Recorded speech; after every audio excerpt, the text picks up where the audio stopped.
ఆరుగాలం కష్టించి పంటలు పండించే రైతులకు కాస్త తీరిక దొరికేది ఈ వేసవిలోనే. అయితే పొలాలన్నీ ఖాళీగా ఉండే ఈ సమయం లోతుదుక్కులు చేయడానికి అత్యంత అనువైన సమయం. వేసవిలో అడపాదడపా పడే వర్షాలను ఉపయోగించుకొని ఈ లోతుదుక్కులను చేయాలి. అయితే లోతుదుక్కులు చేయడానికి కొన్ని ప్రత్యేక పరికరాలు ఇప్పుడు అందుబాటులో ఉన్నాయి. ఆ యంత్ర పరికరాల వివరాలు, లోతుదుక్కుల వల్ల ప్రయోజనాలను ఈరోజు చూద్దాం. రైతులు పంట పూర్తయిన వెంటనే పొలాలను అలా వదిలేయకుండా దుక్కి చేయాలి. పంటల సాగు తర్వాత నేలలో ఉన్న తేమతో గాని, వేసవిలో అడపాతడపా కురిసే వర్షాలను ఆసరాగా చేసుకుని గాని ట్రాక్టర్తో పొలాలను దున్నాలి. వరి మాగాణులు, మెట్ట, బీడు భూములను దున్నేందుకు వేసవి అత్యంత అనువుగా ఉంటుంది. పంటల సాగు తర్వాత గట్టిపడిన, చట్టుబడిన భూములను తిరిగి పంటల సాగుకు అనువుగా తయారు చేయడం కోసం సాధారణంగా 3 నుంచి 4 సార్లు దున్నకం చేయాల్సి ఉంటుంది. నేలను దున్నేటప్పుడు వాలుకు అడ్డంగా దున్నాలి. దీనివల్ల వర్షపు నీటి ఉరవడికి అడ్డుకట్టపడుతుంది. సారవంతమైన మట్టి వర్షపు నీటితో కొట్టుకుపోదు. దీంతో నేలలో తేమను నిలుపుకునే శక్తి పెరుగుతుంది. చేలను దున్నే ముందుగా చెరువులు, కుంటల్లోని పూడిక మట్టిని చేలలో వేసుకోవాలి. లేదా పశువుల మందలు, గొర్రె మందలను పొలంలో నిలగట్టినా భూసారం పెరుగుతుంది. తరువాతి సీజన్లలో వేసే పంటల ఎదుగుదలకు ఈ సేంద్రీయ ఎరువు ఎంతగానో తోడ్పడుతుంది. వేసవిలో లోతుదుక్కులు చేయటం వల్ల వనుగురే ప్రయోజనాలేవంటే, తొలకరిలో కురిసే వర్షపు నీరంతా పొలంలోకి ఇంకి నేలలోని తేమ సంరక్షించబడుతుంది. మేలు కలిగించే సూక్ష్మజీవులు, వానపాముల సంతతి గణనీయంగా పెరుగుతుంది. తుంగ వంటి బహువార్షిక మొండిజాతి కలుపు మొక్కల గడ్డలు లోతుదుక్కులతో బయటపడి నశిస్తాయి. ఖాళీ నేలల్లో విస్తరించే పార్థీనియం వంటి కలుపు మొక్కల బెడద తగ్గుతుంది. కలుపు మొక్కల బెడదే కాదు, వేరుశెనగ, చెరకు, ప్రత్తి, కంది, అపరాలు తదితర పంటలను నష్టపరిచే లద్దెపురుగు, పచ్చపురుగుల గ్రుడ్లు, కోసెస్త దశలు దుక్కి ద్వారా బయటపడి ఎండవేడిమికి చనిపోతాయి. తెగుళ్లను కలిగించే శిలీంధ్రాలు సైతం ఎండకు నశిస్తాయి. దుక్కి చేసేందుకు ట్రాక్టర్కు అనుసంధానించి వాడేందుకు వీలుగా వివిధ రకాల దుక్కి పరికరాలు రూపొందించబడ్డాయి. ఈ పరికరాలను ట్రాక్టర్ ఇంజన్ హెచ్పీని బట్టి ఎంచుకోవాల్సి ఉంటుంది.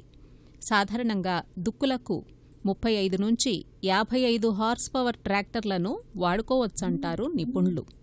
సీజను ముందుగా చేసే లోతుదుక్కుల కోసం ఎంబీ ప్లౌ లేదా mould board plough, disc plough లేదా పళ్ళాల నాగలిని వాడుకోవచ్చు. వీటి వాడకంతో భూమి 1 అడుగు లోతుకు కోయబడి పెద్ద పెద్ద పెళ్లలొస్తాయి. అంతేకాక భూమి తిరగబడుతుంది. మౌల్డ్ బోర్డు ప్లౌ పనితీరు, వాడకం గురించి కేంద్రీయ మెట్టపంటల పరిశోధనా స్థానం యంత్ర పరికరాల విభాగం శాస్త్రవేత్త డాక్టర్ సంజీవ్ రెడ్డి ఇలా వివరిస్తున్నారు. భూమిని దున్నటానికి రకరకాలైనటువంటి మెకానికల్ పరికరాలు ట్రాక్టర్కి అనుసంధానించి ఉపయోగించుకోవటానికి రూపొందించబడ్డాయి. వాటిలో తొలిదుక్కి చేసే పరికరాల్లో ఎక్కువగా రైతులు ఉపయోగించే పరికరాల్లో మౌల్డ్ బోర్డు ప్లౌ చాలా ముఖ్యమైనది. దీనిలో ఉన్న ఒక వెసులుబాటు ఏంటంటే, భూమిని దాదాపు 25 నుంచి 30 సెంటీమీటర్ల లోతు వరకు దున్ని ఆ పెళ్లగించిన పెడ్డలన్నిటిని కూడా తిరగబడేటట్టుగా చేస్తుంది. దీనివలన భూమిపై ఉన్నటువంటి గడ్డి గాదము, మొక్కల పొదలు కూడా మొత్తము త్రిప్పివేయబడి భూమిలో కప్పవేయబడతాయి. ఇప్పుడు మనం చూస్తున్నటువంటి పరికరం దీన్ని రివర్సిబుల్ మౌల్డ్ బోర్డు ప్లౌ అంటున్నాము. సాధారణ మౌల్డ్ బోర్డు ప్లౌలో ప్రతి కోండ్ర వేసుకున్నప్పుడు కూడా పెద్ద బోదెలు పడుతూ ఉంటాయి. ఈ బోదెల వల్ల ఎండాకాలంలో వచ్చేటటువంటి వర్షాలప్పుడు ఆ బోదెల్లో ఎక్కువగా నీళ్లు నిలబడి సాలంతా కూడా ఎండిపోయినా కానీ బోదెల్లో మనకి ఇంకా తడి ఉండి అది తర్వాతి మలి దుక్కి తర్వాత భూమి సదును చేసేటటువంటి పనులకి ఆటంకంగా మారుతుంది. ఈ రివర్సిబుల్ మౌల్డ్ బోర్డు ప్లౌ వాడటం వలన దున్నటం పొలం మధ్యలో నుంచి చేసినా, ఒక చివరి నుంచి చేసినా కానీ ఆ పొలంలో గట్ల వెంబటి మాత్రమే మనకి ఈ బోజలు ఏర్పడతాయి. అంతేకాక ఇవి చాలా లోతుగా దుక్కి దున్నటం వలన ఎండాకాలంలో వచ్చే వర్షాల నీళ్లు బాగా ఇంకి భూమి మెత్తబడి తర్వాత పనులు గావించడానికి అనుకూలంగా మారుతుంది. ముఖ్యంగా మనం చూసుకుంటే రివర్సిబుల్ మోల్డబుల్ ప్లౌల్లో వివిధ రకాలైనటువంటి భాగాలు ఉంటాయి. దీన్ని మనం ప్లౌ యొక్క ఫ్రేమ్ అని అంటాము. దానికి మీకు స్టాండర్డ్ అనే ఒక అర్ధచంద్రాకారంగా మలిచినటువంటి ఒక స్టాండర్డ్ ఉంటుంది. స్టాండర్డ్ చివరి భాగంలో మీకు మోల్డబుల్, ఇది ముఖ్యంగా సాయిల్ వర్కింగ్ కాంపోనెంట్ అయినటువంటి మనకి మోల్డబుల్ ప్లౌ ముఖ్యమైన భాగం. ఈ మోల్డబుల్ ప్లౌకి లోపలి చివరి దిగువ భాగంలో మీకు షేర్ అనే ఒక కాంపోనెంట్ ఉంటుంది. ఇది చాలా నాణ్యమైనటువంటి ఇనుముతో చేయటం వలన అరుగుదలను తట్టుకుంటూ ఉంటుంది.